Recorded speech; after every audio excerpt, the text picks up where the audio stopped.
Hi guys, welcome back to Peruvian Made, and today we're going to be taking this unusable rotten wood that I bought for very cheap and turning it into a really bad desk. But we're going to turn it into something else in another video, so stick around if you want to, or skip to part 2 to see what this table turns out to be. So first thing I did is ripped it all down so I could glue it all up. In my tiny little shed, which you can see this project is a lot bigger than my normal project, so I'm using the whole space in my shed, but it's alright. We worked around it and we managed to do it in the end. I had to do a lot of the actual cutting outside, but luckily this video was recorded at the start of summer, so it wasn't too cold, there wasn't any rain or anything, so I could just go ahead and do it. And if you notice in the editing style is like my old editing style, that's because this video was recorded a long time ago and I'm only just starting to edit it all and get it all done now. So yeah, but anyway, now we've got those boards glued up into 12-inch slats. I'm going to run it through my surface planer just to get rid of the patina on it so I can see which parts are rotten, which parts need filling up with epoxy. You know, it just makes it a lot easier to see. So that's why I'm doing this, and it was a little tricky doing it alone. Having to feed it through one side, run over to the other and grab the other side, but these boards were like so weathered and rotten that they were really light, so I didn't have any issues in that regards. But after we got that all done, I glued it all up into one big piece, which I shouldn't have done because I had to rip it back down later on because of the epoxy pores and stuff that I did. But yeah, anyway, now I'm using a router to try and square the end of this because at this point I didn't have a sled for my saw, and I wasn't going to put it through the table saw, so I just thought maybe the router would leave a nice clean finish.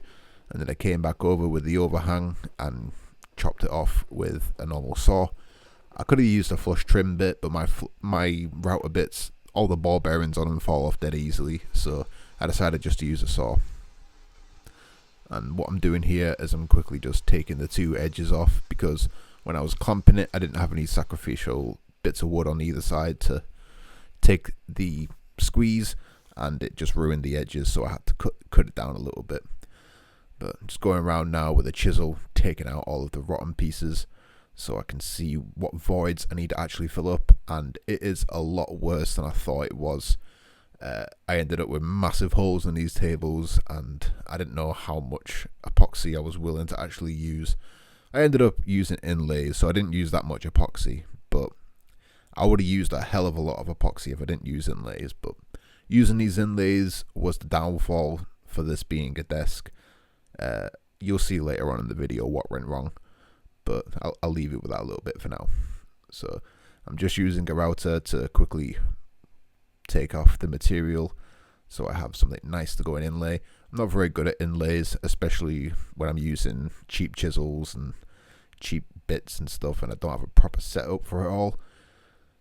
But we got it done. I just packed a bunch of sawdust in all the gaps that were there, and the inlay's still in there strong. So if you're wondering why I've taped up the whole bottom, it's because I didn't want to make a mold out of melamine, so I hoped taping up the whole back would just stop anything from seeping through, and it seemed to work, but I wouldn't try it with a lot of epoxy. I got away with the majority of this because there was inlays on the back, and I went round with cork on the inside of it so it wouldn't leak through. But for all the cracks in the middle of the wood, the small cracks that run all the way across, the tape's going to be strong enough to hold that. It's not going to seep through, so that's what I did. And I'm just using a lighter to go around and pop all the bubbles off. And now I'm just ripping down some pallet wood to use as an inlay for the other side of the epoxy. I wanted to get the first pour out of the way just to make sure there was no seepage or anything like that. And I was a little worried about this one because it's actually on the end as well, so there's two surfaces I've got to worry about leakage. And here's when I noticed my router slipped and it was starting to dig deeper into the wood than I wanted it to, and it created a little air pocket, which you'll also see later on in the video.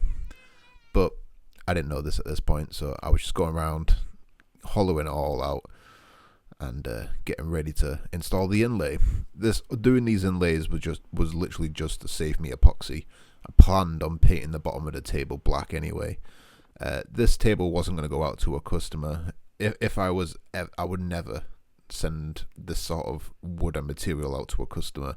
This was just very, very cheap wood that I got that I wanted to build my own desk with, and I wanted a little bit of a challenge. So that's the reason I'm using this wood for this project, and why I'm doing all these shortcuts and stuff. So I would never put this out to a customer, and I don't think you should put this out to a customer too. I mean, the table seems strong enough, but you want quality in your business. So after I poured all the epoxy, I'm just putting it through the surface planer to get the epoxy flush with the actual wood, and broke my tools.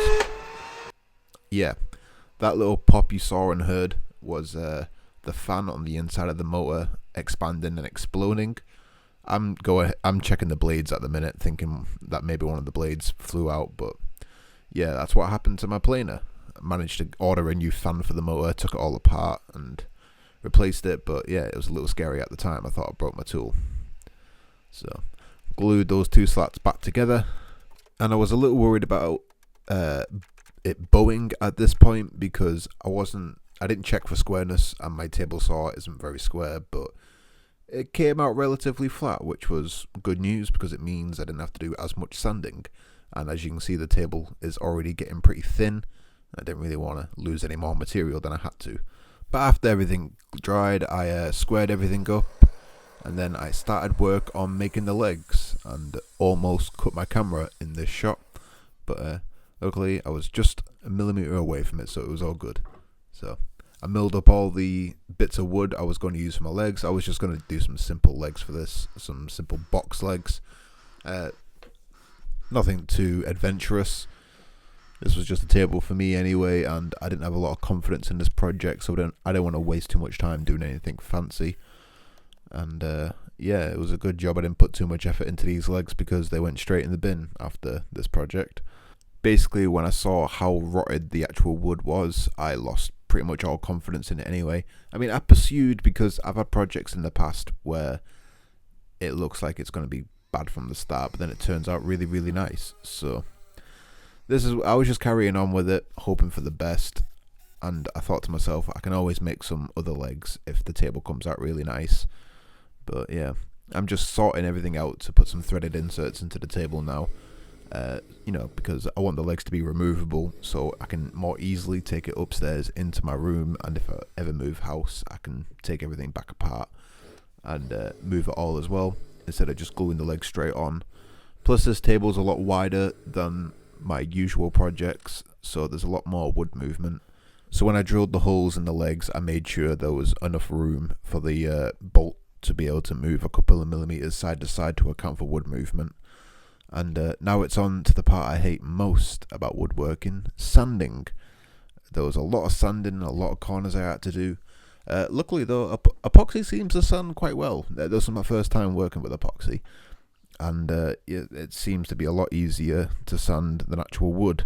I did notice this epoxy, it seemed quite it wasn't very glass-like. When I look at videos online, epoxy looks like it hardens like glass. I mean, the epoxy I was using was some pretty cheap stuff from Amazon, but it didn't seem to be rock hard like glass. It was hard when you touch it and stuff, but you could easily carve it with a knife or something like that.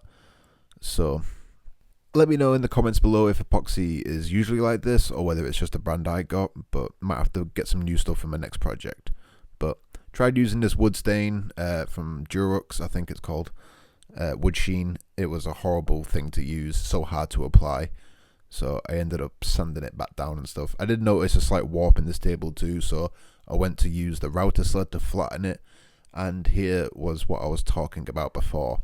Those air pockets came back to bite me, but no worries, there is a new project on the horizon now.